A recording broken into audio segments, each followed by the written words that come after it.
तकरीब का दूसरा हिस्सा शुरू हुआ जाता है।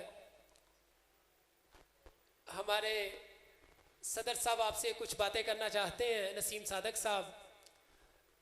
मैं उनको गुजारिश करूंगा कि वो स्टेज पे आएँ और अपनी दिल की बातें आपसे करें।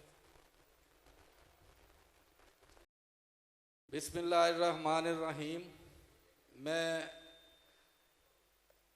तमाम आने वाले मेहमानों और शुरा इकराम ऑडियंस आप सब का शुक्रिया अदा करता हूँ और चिश्तिया आमद पर आपको खुश आमदीद कहता हूँ। आज हम ये प्रोग्राम सिल्वर जुबली जो हम 25 साल से रवश इंटरनेशनल के एक प्लेटफार्म से जो हम अंजाम दे रहे हैं, जिसके बानी सनाउल्लाह शाह साहब हैं, इन्होंने लाहौर से ये शुरू किया और अब अल्हम्दुलिल्लाह हमारे 14 सेंटर पाकिस्तान में और तकरीबन 5 सेंटर मुल्क से बाहर अमेरिका, लंदन, जर्मनी, दुबई में काम कर रहे हैं। तो मैं इस मौका पर जनाब शाह साहब का तहे दिल से मशकूर हूँ और शुक्रिया अदा भी करता हूँ। जनाब हाजी अब्दुस्तार साहब जो हमारे सरपरस्त हैं, इन्होंने अकेले ही सफ़र शुरू किया था, लाहौर से शुरू किया था, अब चलता चलता 14-15 शहरों तक जा पहुँचा है। तो मैं ज़्यादा टाइम नहीं लूँगा।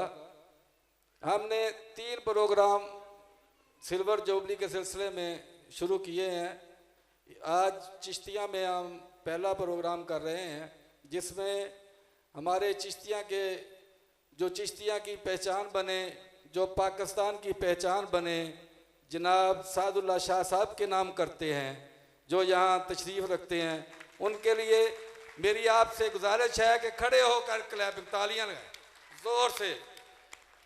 उनका ऐसा इस्तकबाल होना चाहिए कि पता चले पाकिस्तान में और पाकिस्तान से बाहर के चिश्तियाँ एक पासमानदा इलाका होने के नाते यहाँ कितने बड़े बड़े शायर और कितने बड़े बेटे पैदा हुए। तो तशरीफ़ रखें शाह जी। मैं तहे दिल से आपका मशकूर हूँ कि आप चिश्तिया में तशरीफ़ लाए, हमारे इस प्रोग्राम को रौनक बख्शी। तो मैं आपको बताता चलूँ कि इनका ख़ानदान, इनके वालिद साहब, इनके दादा साहब, वो भी एक बहुत बड़े शायर थे। ये एक सैयदों का ख़ानदान और शायर भी हैं। तो मेरी आपसे गुजारिश है, इन्हों पता चले कि लाहौर जाके साड़ियाँ तालियां दियां जड़ियां गूंजा ने इन्हों के कन्ना च उत्थे भी चलदियां रहन ते घर उत्थे जाके दसन कि असीं चिश्तिया मुशायरा पढ़ के आए तो उत्थों के लोग जड़े ने किन्ने बाज़ौक ने। बहुत मेहरबानी, शुक्रिया।